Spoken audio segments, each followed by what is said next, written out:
Hola, soy Diana Marcela del proyecto Soplo Resonante y hoy quería compartirles acerca de un taller, digamos, una práctica que yo tengo en los nuevos años del calendario de las 13 lunas, canalizado por José y Joydina Argüelles, que son una pareja que vinieron con una misión específica que es desarrollar la ley del tiempo, un sincronario que nos permite vivir como comunidad energética. Entonces, pues hoy quería como compartir un poco, o sea, compartir acerca de como la energía que vivimos el año pasado, como hacer un recuento de esto, ¿no? Terminamos el año el 24 de julio, que es un año del mago entonado blanco. Esta energía del año pasado nos conectó mucho como con la magia. Muchas personas que nunca tuvieron la oportunidad de conectar con la magia de manera tan simbólica, tan especial, nos dimos cuenta que este año que pasó pues vivimos momentos, conectamos con personas que fueron muy simbólicas en el mundo de la magia. Una vez cerramos el 24 de julio, pasamos por la transición o la transmutación del fuego universal, que es el sol, representado por el número 20 en el sincronario, y en el Solkin, y este símbolo representa el fuego universal. Este es el que cierra, ¿cierto? Y ahí, ¿cuál es la práctica? O sea, estas prácticas no son algo aleatorio, no es que uno por allá se la inventó y que José Argüelles y Joydín estaban locos, tomaron muchos LSDs, mucha ayahuasca, y entonces se volvieron locos, inventaron una cosa. Y no. Eso es un estudio de muchos años, esa es su obra. Y hay que entrar en respeto con las personas que estudian, que son personas que han estudiado a los grandes maestros. No cuestionar tanto, no entrar en disyuntivas de que los mayas no aceptan ese tipo de conocimiento. Los mayas son seres que están encarnados en este momento, pero esto no es un sincronario, no es un calendario maya, no es un sincronario maya, no. Esto es, acoge una herramienta que dejaron los mayas milenarios y otras culturas como las runas vikingas, como el sincro PSI. Todo este tipo de estructuras que pertenecen a diferentes culturas, él las reunió para unificar la humanidad a través del tiempo. Bueno, entonces el 25 de julio es un día en el que todos los seres humanos debemos entrar en reconocimiento de los defectos psicológicos, de los yoes, de todo lo que realmente necesitamos transmutar. Por eso encendemos las hogueras, para que todos esos yoes se nos muestren y así mismo transmutarlos, así mismo entrar en vigilancia y en acecho a nuestro mundo interior. Una vez hacemos todos los rituales del 25 de julio, del día fuera del tiempo, del no tiempo, entramos a evaluar, ¿no?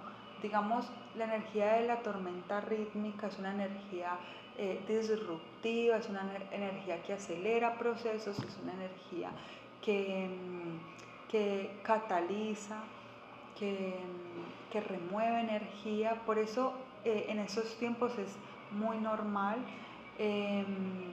que vemos personas que se desconectan de la vida. No es que se mueran, sino que se desconectan de la vida porque su alma no entra ni en sufrimiento ni envejece. Son simplemente personas, seres que han acordado este tipo de prueba, han hecho un contrato álmico para que las personas que quedan a su alrededor o que se construyen alrededor de esa persona evolucionen, pasen a un siguiente nivel.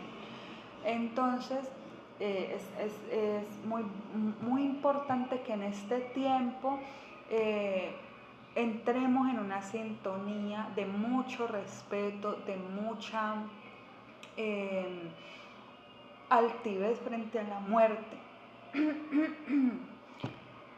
Eh, una vez tengamos claro, hagamos un trabajo de observación del año pasado, de observación de los yoes.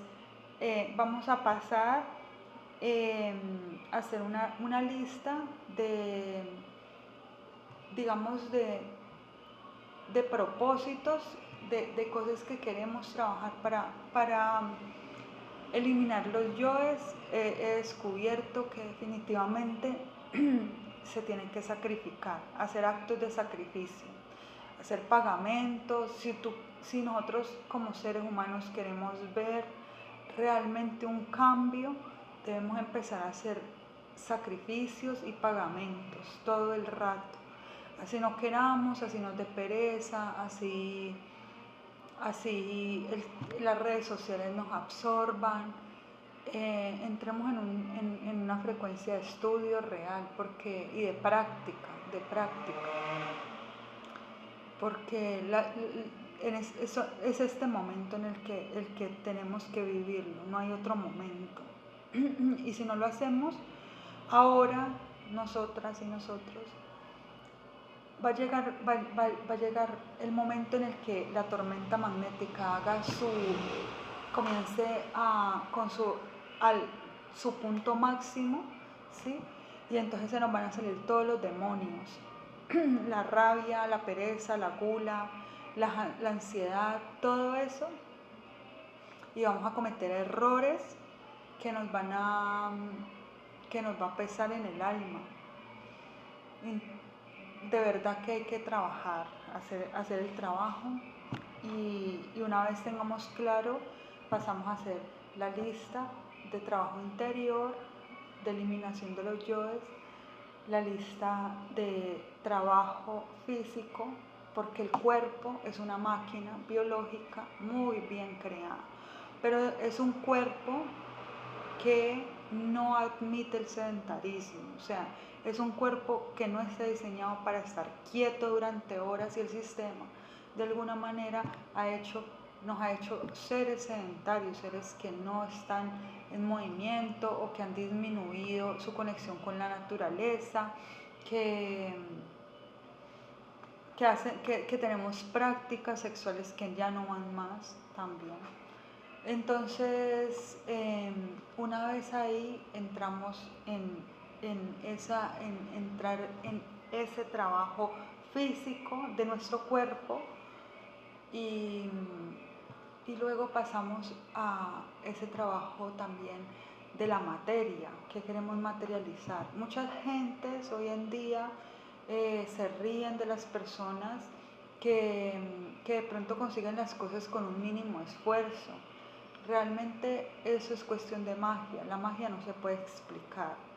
La magia no se puede explicar con un método científico, porque la magia viene del Dharma, de las buenas acciones que hemos tenido a lo largo de nuestras vidas, y vienen directamente como regalos divinos, regalos de Dios, de la divinidad. Entonces esto no es que voy a ir a explicarlo. A mí me sucedió algo, me encontré justo, suponiendo, o bueno, dando un ejemplo, justo en este momento, digo, divinidad, ayúdame a enfocarme en que necesito tal objeto. Y justamente una amiga, momentos después, me llama y me dice: ves que yo tengo tal cosa en mi casa y no sé qué hacer con eso, y justamente era la cosa que yo le pedí a la divinidad. Y mucha gente dice: no, es que a esta persona le gusta vivir del cuento, esta persona simplemente no trabaja, no le gusta trabajar, pero tú no sabes el proceso interno, todo su trabajo, a nivel comunitario, a nivel dármico que tiene esa persona. Lastimosamente, la bondad de Dios no es para todo el mundo, porque como dice la palabra de Dios, son muchos los llamados y pocos los elegidos. ¿Por qué hay pocos elegidos? Porque normalmente no nos gusta entrar en procesos de sacrificio. No queremos entrar en procesos de sacrificio, no queremos llevarnos a un siguiente nivel porque hemos aceptado como sociedad la mediocridad y las faltas y las buenas costumbres y los buenos hábitos. Bueno, entonces, no siendo más, pues espero que les haya servido este trabajo, este video, para que tomen un poco de lo que aquí pues comparto. Y nada, muchas gracias por ver y nos vemos en una siguiente emisión.